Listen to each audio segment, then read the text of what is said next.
Bien, hoy vamos a meternos de lleno en lo que parece un auténtico thriller de la antigüedad, la crónica de la caída de una superpotencia. Sí, sí, Tenemos aquí unas fuentes que nos guían por el libro de Nahum, que es, vamos, el guión de cómo Nínive, la capital más temida del mundo en su momento. exacto, el corazón del brutal imperio asirio, pues cómo se desmoronó por completo. Es que la historia es increíble.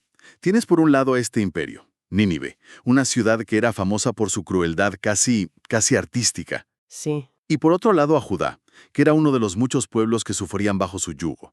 Y en medio de todo, un profeta, Nahum. Cuyo nombre, que esto es lo curioso, significa consuelo. Justo. La ironía es tremenda. O sea que el objetivo es consolar a los oprimidos contándoles con todo lujo de detalles cómo su opresor va a ser aniquilado.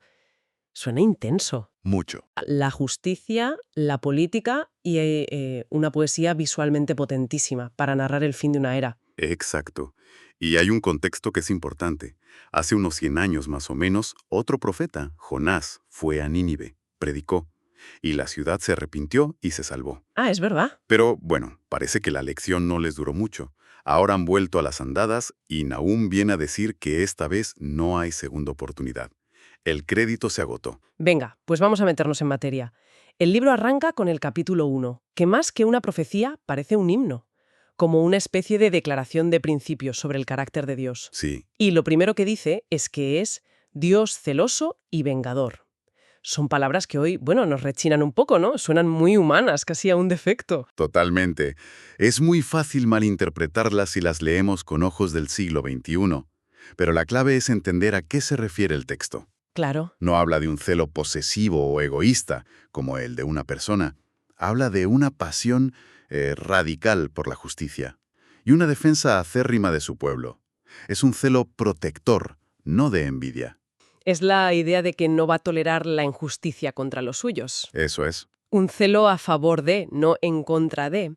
Y justo después de esa declaración tan fuerte, el texto introduce un matiz que es fundamental.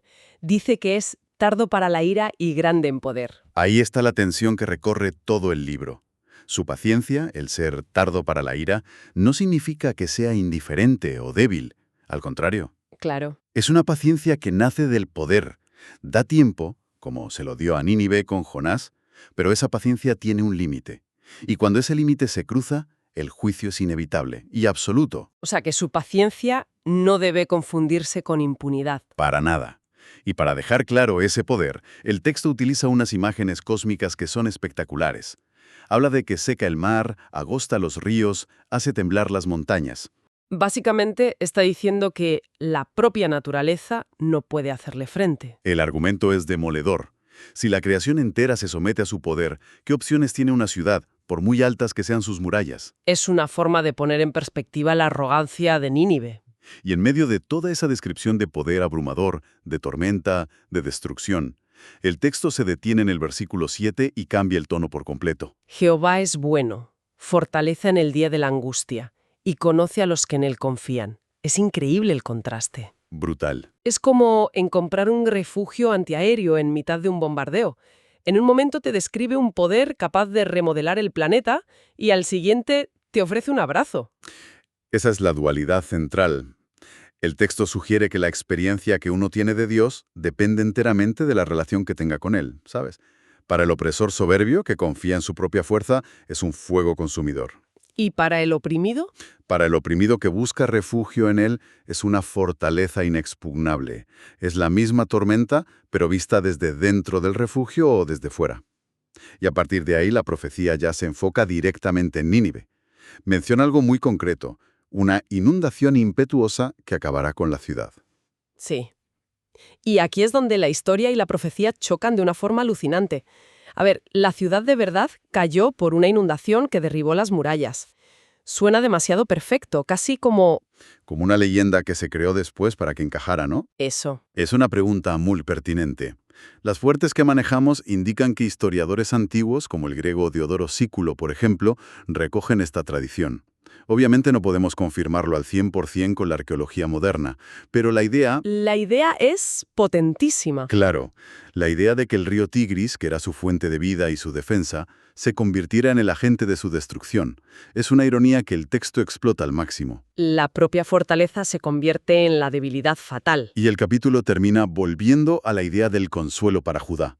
Promete romper el yugo asirio. Sí. Y cierra con una imagen que luego se hizo famosísima en otros textos bíblicos. He aquí sobre los montes los pies del que trae buenas nuevas, del que anuncia la paz. Es la imagen del mensajero que llega corriendo por las colinas con la noticia que todos esperaban. El tirano ha caído. La guerra ha terminado. Se puede volver a celebrar las fiestas en paz. Pero claro, una cosa es dictar la sentencia, y otra muy distinta es ver la ejecución. Y el capítulo 2 nos mete de lleno en la batalla, con un nivel de detalle que es casi cinematográfico. Totalmente.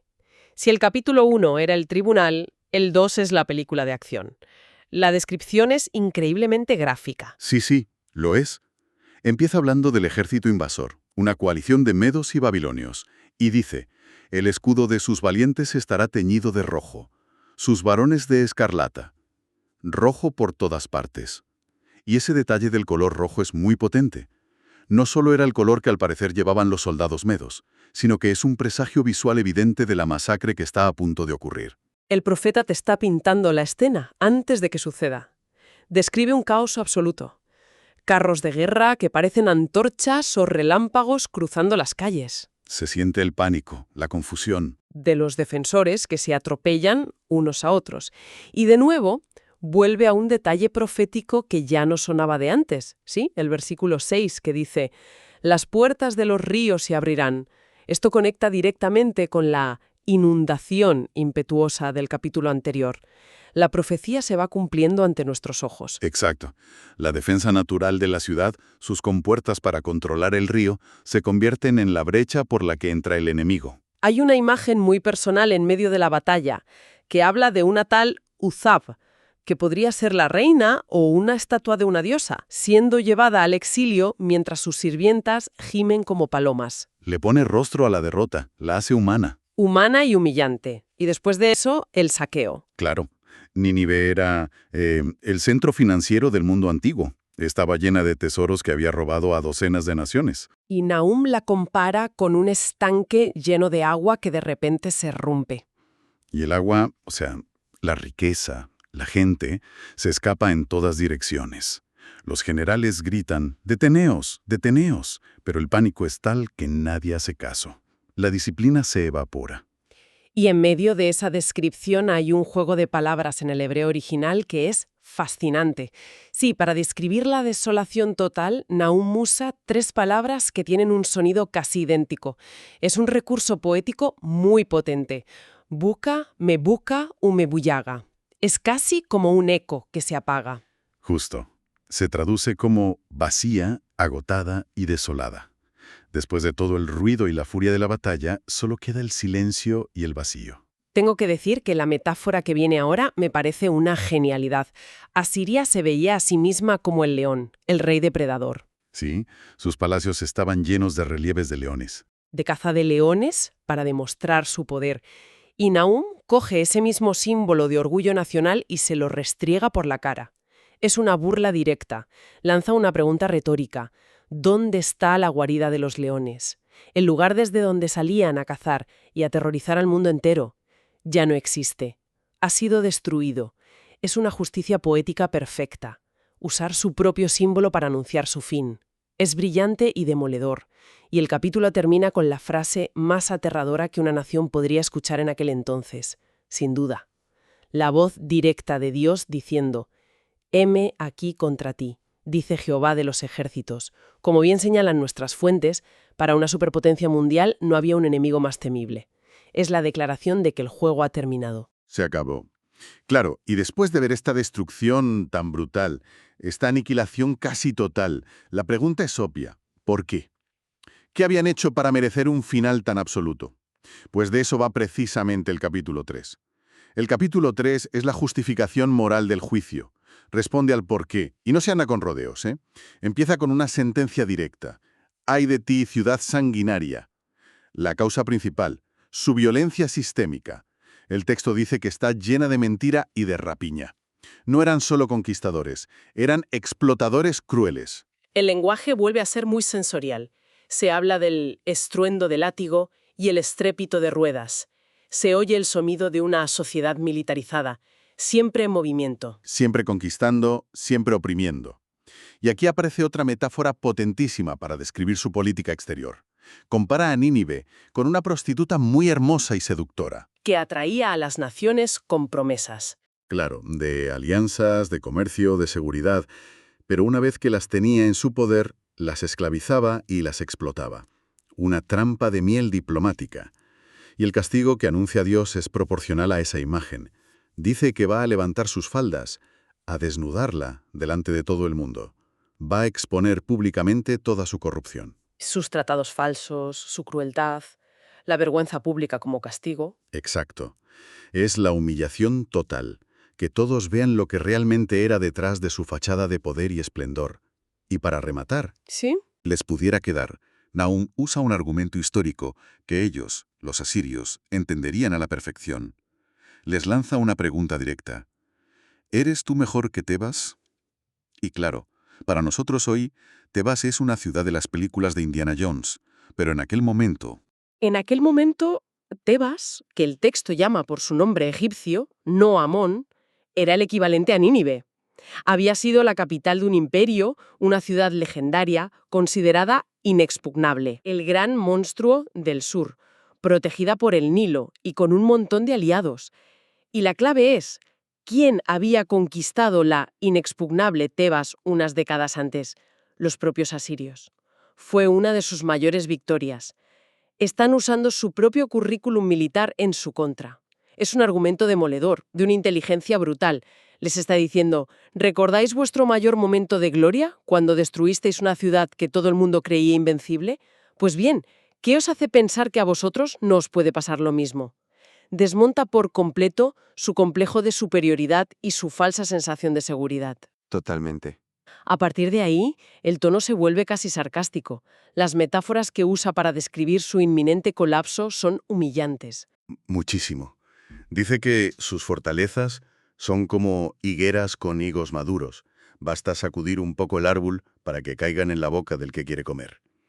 Y que sus soldados, los temibles guerreros asirios, se han vuelto como mujeres, que hoy no suena fatal, pero en el contexto de la guerra antigua era el mayor insulto posible. Acusarlos de haber perdido todo su valor, de ser incapaces de luchar. Exacto. También me encanta la comparación de sus líderes y comerciantes con una plaga de langostas. Son un enjambre incontable cuando brilla el sol y todo va bien. Pero en cuanto llega el frío de la noche, la crisis, levantan el vuelo y desaparecen sin dejar rastro. Es una imagen de la deslealtad absoluta. Nadie va a luchar por Nínive en su hora más oscura. Todos esos vasallos, todos esos socios comerciales, desaparecerán. Se quedará completamente sola. Y así llegamos al final del libro, que es de una contundencia implacable. Sí, lo es. Dice que la herida de Nínive es incurable. Sus pastores, sus líderes, duermen el sueño eterno. Su pueblo está disperso. Se acabó. Fin. Oye, y aquí falta algo, ¿no? En muchos de estos textos proféticos, incluso después de los juicios más duros, suele haber una lucecita de esperanza, alguna promesa de que en el futuro algo se reconstruirá. Pero aquí, Aquí nada. Es un punto y final. eso es. Y esa es una de las claves del libro.